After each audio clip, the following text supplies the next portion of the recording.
Yo, what's going on, everybody? Welcome into the show. This is Philadelphia Eagles Now. My name is Chase Sr., and yet again, as always, we have another loaded show coming your way. Are the Eagles pursuing Trey Hendrickson?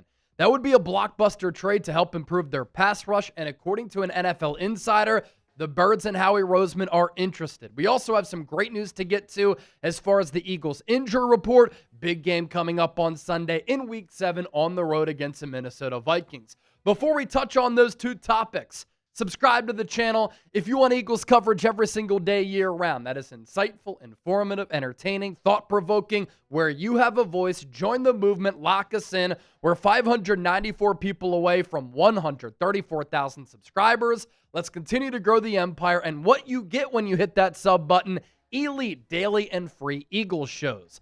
According to a report, the Philadelphia Eagles are interested in pass rusher Trey Hendrickson. He's been the most prolific sack artist in football the last 2 years, 2023 and 2024, as nobody across the league has had more sacks than him. 17 and a half each of the last 2 years. And this year he's off to a pretty good start, although that Bengals defense, like it was last year, not a great unit. But it's not because of this man here to my right. Here is the report from NFL insider Tony Pauline. He said this today. During his contract standoff before the season began, I mentioned that the Bengals would likely look to move Hendrickson either before the year or at the NFL trade deadline rather than sign him to the long-term contract he desired. That is turning out to be the case. The Bengals gave Hendrickson a pay raise of $14 million this season rather than the multi-year deal that he wanted. This means at the conclusion of the season, the 9-year veteran will hit the free agent market. With the Bengals' record presently at 2-4 and the situation likely to get worse as the season progresses, it only makes sense for the team to move him now and collect extra selections for the 2026 NFL Draft. I'm told the Indianapolis Colts, a team that has surprised many this season, are one of the teams that will make an outreach for Hendrickson. Despite being one of the better pass rushing teams in the league, the Colts would look to and like to add veteran depth at the edge rusher spot. Here you go, Eagles fans. The Philadelphia Eagles are another team expected to make a bid for Hendrickson. They are one of the worst pass rushing teams in the league, as free agent signings Azeez Ojulari as well as Joshua Uche have offered little to no impact this year. And I think that Uche has been a solid rotational player. Obviously, Ojulari was not active for the first month of the year and didn't see the field until the Eagles had a bunch of injuries at that pass rusher spot. My take here with Hendrickson, one of my favorite players who's a trade candidate across the NFL. This clearly is a big need for Philadelphia. We'll get into the numbers here over the next several minutes. And this would be a dream scenario and a huge pickup for this football team. And if you've listened to Vic Fangio talk all year, he said, yeah, if Howie thinks we need to make a move, he'll make a move. And he's pretty much hinted at the Eagles needing a better edge rusher and pass rusher. He's kind of been lukewarm on the options that the Eagles have there. Now, he's defended Jalix Hunt, but he's hinted a couple of times, yeah, we could probably use another player there and an upgrade there. And when you think of this Eagles team right now, they have some current needs looking ahead to the NFL trade deadline, which is after Week 9 going into Week 10. Edge rusher being the biggest one. Cornerback 2 being the second biggest need for Philadelphia. Then I'm going to throw in interior offensive line. Tyler Steen's been okay. Cam Jurgens hasn't been great. Still dealing with that back. Landon Dickerson has not played well at all. And obviously he's injured as well. And here's my thoughts on this. I think edge rusher is the biggest need for the Eagles because if you trade for a pass rusher, what then happens? That helps out the back end. It helps out your linebacking core. It helps out your corners. It helps out your safeties. And so that ripple effect of what trading for an edge rusher would do for this Eagles defense, I think is vast. I think it's great. You generate pressure on the quarterback and you hope that your back end can hold up a little bit. And when you think of this Eagles secondary right now, can you get by with Quinyon Mitchell, Cooper DeJean, and the rest at corner without having to make a move there? We've talked all week how some of these ESPN NFL insiders, they think that Howie could be in the market for an edge and a corner. But if you want to make a splash for a player like Trey Hendrickson, it's going to require some decent draft capital. You don't want to use all of that on an edge and a corner. And so if you trade for a player like Hendrickson, you still have Quinyon manning one outside corner spot. You keep Cooper DeJean in the slot at nickel because I think Vic Fangio likes him there because of the impact he's able to have on the game from that spot. It just caters to his versatility. And then you try to figure it out by having Keely Ringo, Adoree Jackson, and Jacorian Bennett all duke it out there on the outside, opposite of Quinyon Mitchell. And I think that those options can at least be serviceable for Philadelphia. But it's not serviceable if you don't up your quarterback pressures, your ability to get to the quarterback, and if you're not better up front. Now, Howie Roseman has made some notable in-season trades. And Howie is the best GM in football. He's had some terrific off seasons. He was in his bag going into 2024. I mean, he put together one of the best, deepest, most talented rosters in the NFL. And I think the 2024 Eagles are one of the best teams in the history of the NFL that won a Super Bowl. But his in-season trades have kind of been hit and miss, and mostly it's gone toward the latter. Misses. The one hit, in my opinion, the 2017 fourth-round pick for Jay Ajayi. He was a good rotational running back for the Eagles that won the Super Bowl that year. In 2018, though, he gave up a third-round pick for Golden Tate. He really didn't give the Eagles anything outside of that touchdown against the Chicago Bears in the wild card round from Nick Foles. 2022, a third-round pick for Robert Quinn. He was cooked and didn't give the Eagles anything. And then in 2023, Kentavious Street and a fifth-round pick for Kevin Byard. Kevin Byard was really just okay. I know he signed a decent deal this offseason with the Chicago Bears, but he kind of looked cooked for the Eagles as well, and he didn't really help that defensive turnaround at all. There's also an interesting development here as well. The Bengals and Steelers play tonight in a big game in the AFC North, Thursday Night Football on Amazon Prime. Trey Hendrickson was considered day-to-day after he left the game early on Sunday against the Green Bay Packers. He's not playing in this game against the Pittsburgh Steelers. Obviously, it could have to do with the injury, but also the Bengals might be looking to keep him healthy until they get a really good trade offer for Hendrickson. Maybe they think that they have an offer on the table and they don't want to run the risk of him getting hurt and then spoiling that offer.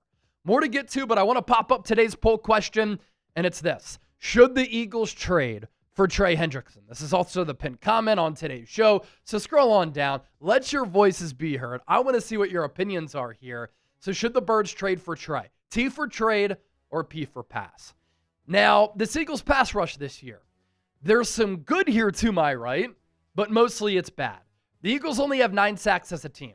It's 25th in the NFL. Their leading sacker from edge just retired, Zadarius Smith. The only other edge that has a sack, Patrick Johnson. He has a half sack. All the other pressures have come from the interior of this Eagles defensive line.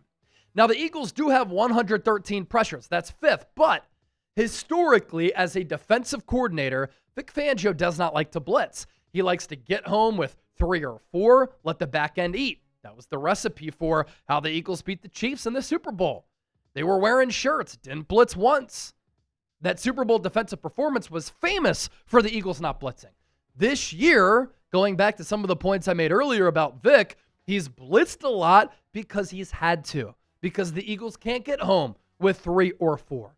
So the Eagles do have 113 pressures, and yes, that's 5th in the NFL. They also have hurried the quarterback 73 times. That's 3rd. But a lot of those have come when the Eagles have sent pressure, additional men toward the quarterback. Their pressure rate, 11.67%, that's 7th, but their sack rate is 27th in the NFL. And as I always like to say, sometimes you don't care about pressures. You don't care about quarterback hits or quarterback hurries. You got to get the quarterback on the ground. And the Eagles haven't done a good enough job of being consistent with getting the quarterback on the ground. That's backed up by the sack numbers right there. Only 9, 25th in the NFL. The Denver Broncos, who the Eagles played 2 weeks ago, they have 30. And it's like 10 more than any other team, but it's 21 more than the Eagles. Need to get better there. Not a sustainable way and a winning formula at all defensively. And for Trey Hendrickson, last 4 years, obviously 2021 through 2024, and since we're in the early going, we'll take a look at his 2025 numbers as well, separate from the numbers here. But you see games played, consistent. Been a very durable player. Yes, he's on the other side of 30, but I think this is a player that greatly enhances your chances of winning a Super Bowl now. And because of his age, I don't think he's really going to break the bank if you want to sign him to an extension beyond this year. But there is consistency in his game. 2021, 14 sacks, 27 quarterback hits. 2022, 8 sacks, but still 24 quarterback hits. And then each of the last 2 years, 17 and a half sacks in 2023 and in 2024. Nobody in the NFL has more. Not TJ Watt, not Myles Garrett, not Max Crosby, not Nick Bosa. And this year, yeah, despite his age, he's still playing very well at a very high level. Overall PFF grade of 87. That's 9th among 174 qualifying edge rushers. Pass rushing grade, 90.4. That's 7th. Run defense grade, it's not his specialty, but he can hold up there. 61.8. That's 77th. Those 4 sacks, ranks 15th. His hurries and pressures, 14 hurries, 23 pressures. And so this is my trade idea. And hear me out. If I'm Howie Roseman, I'm thinking about making this move where I surrender a 2026 second-round pick and a 2026 third-round pick for Trey Hendrickson. Before you comment and rage bait down in the comment section, keep this in mind.